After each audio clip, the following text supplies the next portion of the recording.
Kwa jina naitwa Chabala Mohamed, ni katibu wa chama cha mpira wilaya Mafia.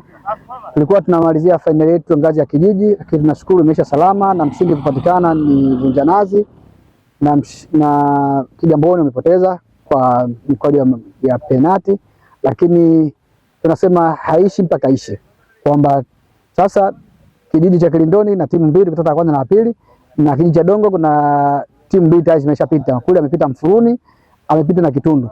Kwa hiyo hapa sasa hivi kama mshindi wa kwanza ni Vunjanazi, mshindi wa pili Kigamboni kwa kijiji cha Kilindoni.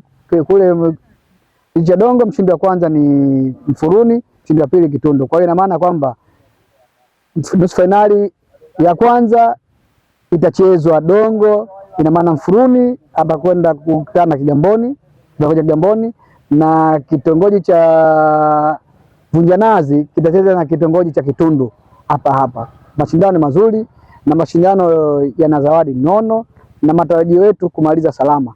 Kwa hiyo nawashukuru wote watazamaji, mashabiki, na naomba waje, mpira lazima uchezwe ila kwa kufuata taratibu. Asante.